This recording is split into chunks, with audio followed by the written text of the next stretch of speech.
And I was like, man, things are really bad. People are really losing their minds. My ladies at The View do not disappoint in this. I have a lot of faith in the American people. And I don't know very many men who want to be talked to the way that this man has been talking to men in his audience. I don't know any women, and I know. What do you say to people in his audience? I ain't hear nothing he said. What do you say so mean to people in his audience? Oh, you're offended for us now, Whoopi, huh? Whoopi want to look out for you. That's what she's doing. She upset that you weren't upset about something that you weren't upset about. It's the ending that does it for me. I have a lot of faith in the American people. And I don't know very many men who want to be talked to the way that this man has been talking to men in his audience. I don't know any women, and I know his grandchild was up on the thing, and they're trying to humanize him and change your idea about who this guy is. Don't fall for that. Trump, you're talking about. Yeah. Talking about Trump. Yeah, he's not human. He's not human. You can kill him if you want to. He's not human. He's not a human being. Don't fall for that. He got 10 grandchildren. So I said, wow, I did not watch the entirety of the RNC convention. I watched parts of it, believe me. I watched a lot of it, but not the whole thing. Excuse me. But because of Whoopi's statement, I had to go and get this video. This is the granddaughter that Whoopi's talking about.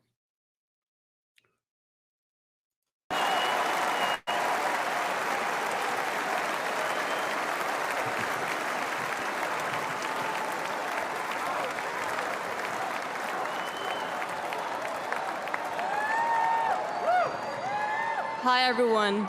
My name is Kai Madison Trump. I am the granddaughter of Donald Trump. I'm speaking today to share the side of my grandpa that people don't often see. To me, he's just a normal grandpa. He gives us candy and soda when our parents aren't looking. He always wants to know how we're doing in school. When I made the high honor roll, he printed it out to show his friends how proud he was of me. I know. He calls me during the middle of the school day to ask how my golf game is going and tells me all about his. But then I have to remind him that I'm in school and I'll have to call him back later. When we play golf together, if I'm not on his team, he'll try to get inside of my head. I know. And he's always surprised that I don't let him get to me. But I have to remind him, I'm a Trump too.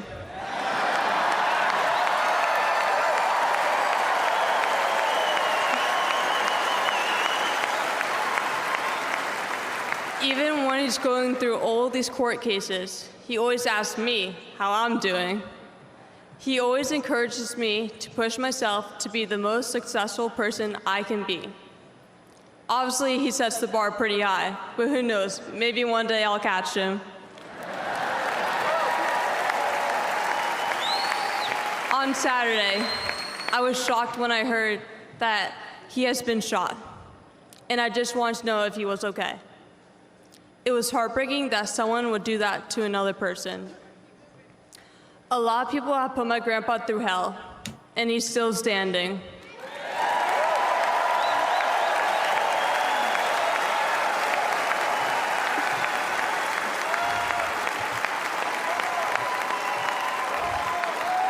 Grandpa, you are such an inspiration, and I love you.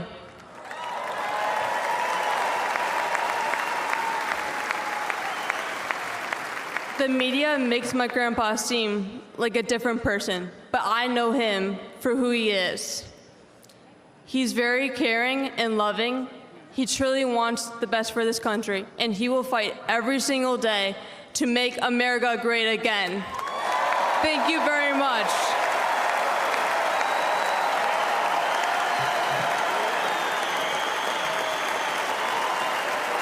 Yeah, I guess I see why Whoopi got upset. Whoopi got upset. Whoopi got upset because that's effective. Yeah, no one gets mad when you screw up. Oh, the Democrats been pissed off last 72 hours. They got a reason to be upset. They're losing really bad. To go after a grandkid and say, don't listen to her. I know what she's up to. She's trying to fool you. She wants you to think her grandfather's human. He's not. Yeah, that works really well. That's going to help the Democratic Party. Oh, man. You know, politics is a dirty business, man. And obviously, anybody that partaketh, anybody with the guts to get into it, especially at that level, I mean, any level, honestly. People make up stuff about you, they smear you. Sort of like being an influencer on the internet. Yeah, it's bad. But to the point you got to go after people's kids. I mean, at least they're going after Hunter. He actually had shit out there. Anyway, going after people underage is kind of disrespectful. I'd say the same thing when it was Sasha and Malia when they were kids and people were saying stuff about them. When you were underage, no one should mess with you. Whoopi should have just went on and hit him with another petty shot like she usually does, not do this route. But I guess it was so effective, it stuck under her skin that this young lady was that effective. And that's how you know that the convention went really well, because of the reaction. The pushback is the signifier.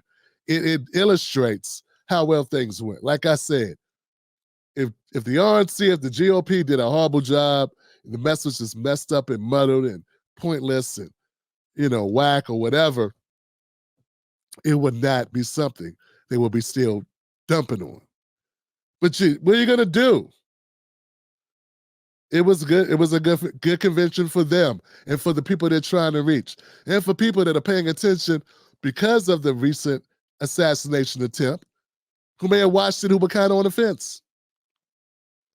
Then when they turn and they see Whoopi getting loud and angry like that, yeah, that's not going to change anybody's mind. In fact, when you tell people not to feel the way they feel that way more. Yeah, you just help them feel more entrenched. A person changed against their will is of the same opinion still. Okay. She wasn't the only one, man. There was Joy Behar had a clip. And I thought was crazy. And I didn't know Joy, I know she says dumb things, but this was super dumb. Point out one thing. I'm speaking to fellow Christians. I was raised Catholic. I'm a Christian girl. When something like this happens to you, like this assassination attempt, and you say something like God was watching me, that is a very unchristian thing to say because it's very narcissistic. What about Corey? What's his name? Comparatore, the fireman who also got killed. I don't know. I think some Christians. What about all those guys who got killed on Sandy Hook? All of those people. Yeah. It's God was watching me and not watching them. There's something very disturbing. God should have pulled the plug on that mic yesterday. Yeah, that was folks, I don't know. That's yeah, they're desperate. This is how you know that Joe Biden's about to drop out. He's about to drop out. And not only is he about to drop out, unless Kamala comes in and is electrifying, then she comes in and just razzle dazzle, becomes a whole person that we have never seen before, and she picks an amazing VP. She'd have to do all that, and there will be that opportunity if Biden steps down. I mean, I don't know what she could do that would be a deal changer, man, that would really bring this back. I mean, no other candidate has gotten the nomination from his party in 3 consecutive election cycles. Do you realize that? We don't talk about it. They just talk about him as being a horrible, like Hitler. But 3 election cycles in a row, he's been a nominee for his political party. Biden is the nominee because nobody got to run against him, I guess. And now they pulling him. There it is. It is what it is, right? It is what it is. They knew Joe was old when they got him, when they nominated him the first time. He was forgetting stuff last time. He was already cognitively declining. That's why you hit him in the basement. No one's stupid. That's why they did what they did. Try to stick old Joe in the back in the coat room. He's in the coat room back there somewhere. Where's Joe? Where's Joe? We sent him to go get ice cream. He's got Cam. We got an interview. Tell him he's got COVID again. He's had it 4 times here, but tell him he's really got it this time. So yeah, this is bad, Johnson. So I say, like, what is it? What did Trump say that was so horrible? Why would you say this? Wait, God is the technician now? Comparatore. The fire. That is a very unchristian thing to say, like this assassination attempt. And you say something like God was watching me. Okay, so look, guys, I didn't want to miss that point. The point was she was complaining that during the Trump speech, he said, I'm only here because God was watching me. Yeah, people say that all the time. People have near-death issues, events that happen. A lot of Christians say, man, I'm here due to the grace of God. God must have carried me through. God saved me. Like that's you're opposite, Joy. You're opposite. What you're saying is stupid. Christians say stuff like that. You may not believe it, but it's not selfish to say God saved you. And then when you say what happened to Corey Comparatore, we say we don't know what God's plan is. You know, like that's horrific. People say stuff to cope with grief. They say, well, Mr. Comparatore died saving his family, his wife and his daughter. He dove on top of them. He sacrificed his life for his kids and his wife. That's not selfish either. So we say, well, his wife's life was spared, and she says, God must want us to do something. Is that selfish, Joy? It's just the liberals don't make any damn sense, Johnson. It's just they twist themselves into pretzels because they don't want to admit, like, that Trump is good on his feet. He's good in front of crowds. He's got a base that he keeps in connection with. They understand him. They get him when he's on the stump. They don't care if you fact check him. Half the things that y'all fact checking him for, nobody believed him when he said it. They knew he was just being exaggerating. No one believed him. But I looked up the one about God because for some reason that stuck with me. Maybe because recently I lost my dad and I lost my daughter. And I'm like, maybe I'm just sensitive to that. So I wanted to hear what Trump had to say. What did he say that was so bad about God saving him? And what was the crowd's reaction?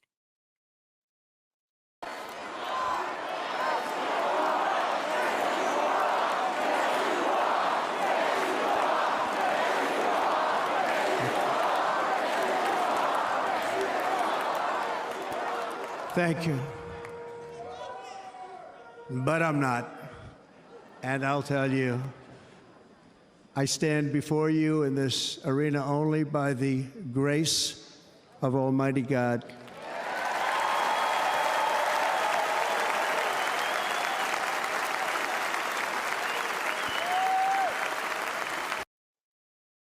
Yeah, I don't know, man. Maybe it's me. I have a hard time taking that in a negative way. You know, I think Trump had the best 15 minutes of any speech I've heard since Obama. And now, don't get it twisted, he had a lot of help from a recent event that gave him a certain narrative, but still was his event to carry off. There are people talking about him making jokes or going after calling Nancy crazy. If Trump didn't call Nancy Pelosi crazy during his speech, he's not doing a Trump speech. Yeah, he doesn't want, only thing I can say is, I don't think he wanted to make the whole 90 minutes a solemn speech. That's not his brand. He started off, I thought, amazing. And he kept that going for a long time, and I think it was long enough for it to prove his point. And I don't think most people who watched it, who were actually leaning towards Trump or supported Trump, I don't think they lost track of or lost sight of how he started off his speech. I think his speech was very effective. I think his speech was so effective is the reason why the Washington Post has this headline: Jeffrey Schumer privately warned Biden he could imperil Democrats. Yeah, that he needs to step down. Then we got Obama coming out, and believe me, guys, the fact that it's been leaked to the press, that means they want it. It's not leaked. And then when they go back to confirm, no one's denying it. So they try to talk to Biden. They try to get Biden to step down. He won't step down. Right? You try again, he won't step down. Then he goes publicly and says, I'm not stepping down, I'm in it forever. I'm in it to win it. The RNC Convention did not go well. I mean, for them, it went great for Trump, but not well for them. So it's like, you got to go, Joe. So now it's time, since you won't play ball, now the same guy who picked up the phone and got Pete Buttigieg and what was it, Kamala Harris and I don't know, Tulsi Gabbard and all these other people that drop out, and Elizabeth Warren and Lee Bernie up there, like Amy Klobuchar. I don't know, all the people that dropped out, all of a sudden, when it was Bernie, when it could have been Bernie, splitting the field. So they wouldn't split the field. All the ones that dropped out so that Bernie would get ran out of the race. Like, yeah. It was kind of obvious. That same guy whose name is Obama pulled the strings on this one too. He's the real leader of the Democratic Party, and he never wanted Joe to run. He never wanted Joe to do this. They wanted Hillary. Hillary couldn't do it, and Joe was mad because Joe's been wanting this since before Obama. That's why he ran against Obama in 2008. But this is Barack Obama's party. It's not Joe Biden's party. And who are the people that are coming out after Biden? People that formerly worked for Obama.